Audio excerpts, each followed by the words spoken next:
Hello everyone! Today I am going to tell you 12 tips, or you can call them hacks, for drawing hair. I have been asked for a really long time to do a hair tutorial again.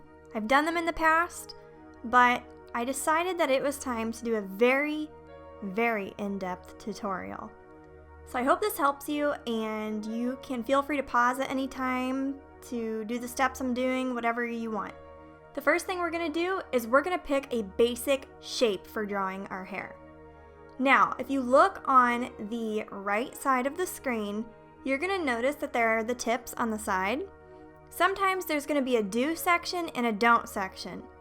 So what I'm doing here is I'm going to show you common mistakes I see in the don't section, and I'm going to show you how to fix it in the do section.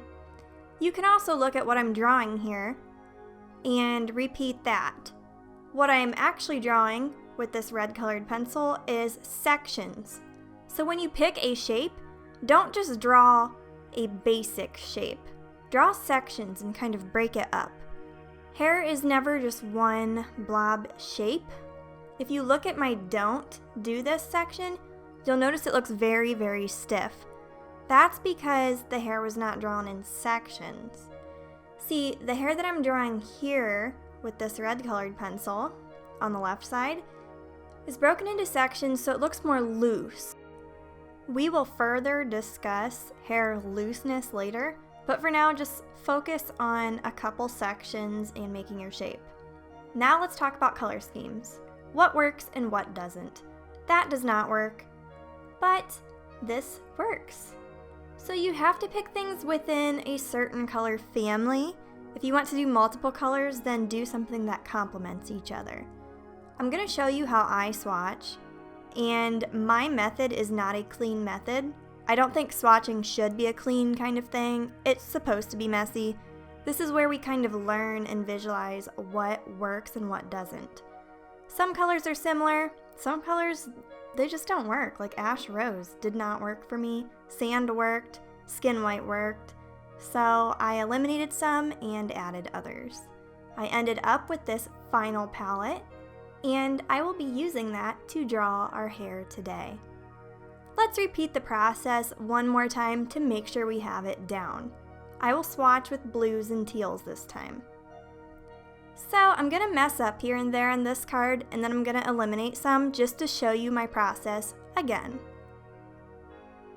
These were out of order, so I flipped them, and then I eliminated this blue one and I added more of a green tone.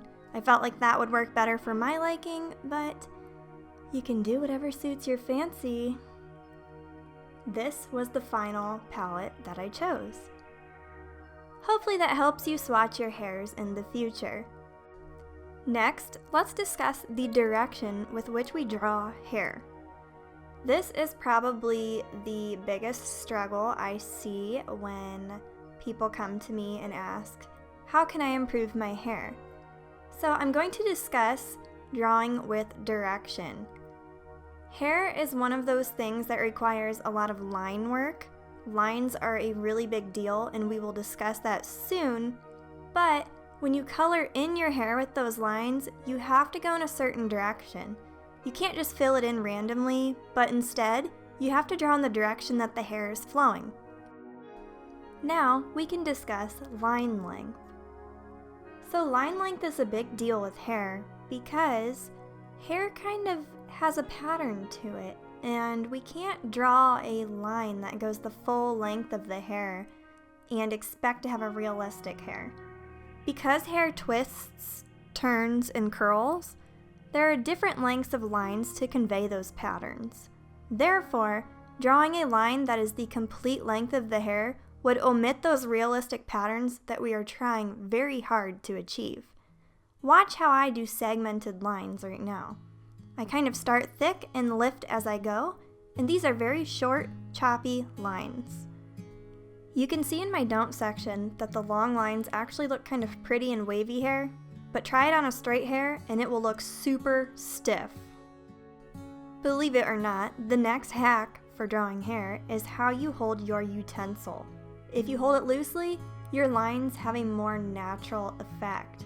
If you hold it stiffly like the first set of lines I drew, you'll be able to tell on your hair. Next, let's discuss coloring in your hair. There is no right or wrong way to do this, guys. Just do what feels the best for you.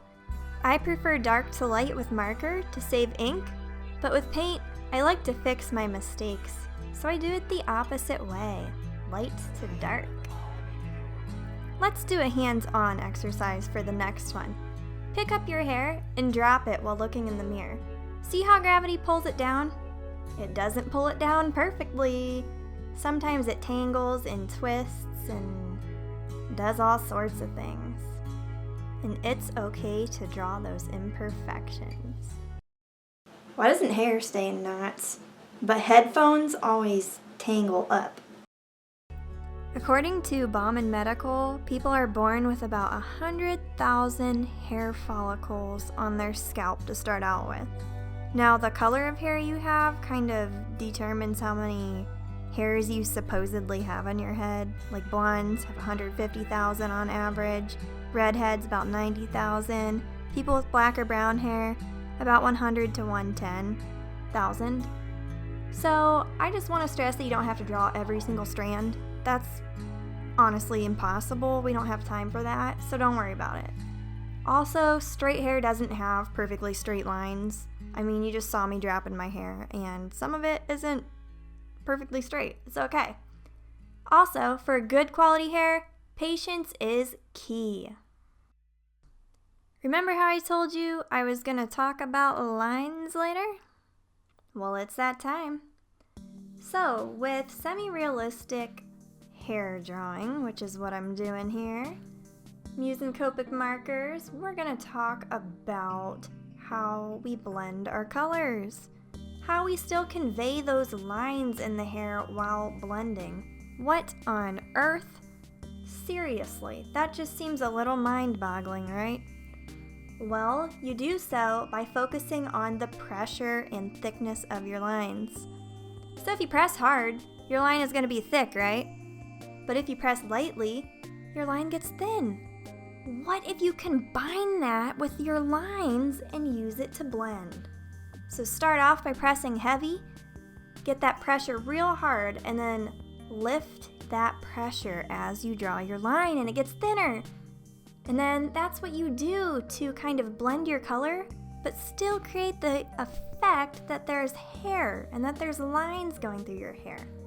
So start heavy, end light. Start heavy, end light. Now this might take a lot of practice, so you may want to try it on a piece of scrap paper for a while, and it may take a couple times drawing some hairs to get this down, but it is totally worth it. The final tip I would like to discuss with you is that drawing hair does not have to be similar to taking a calculus class.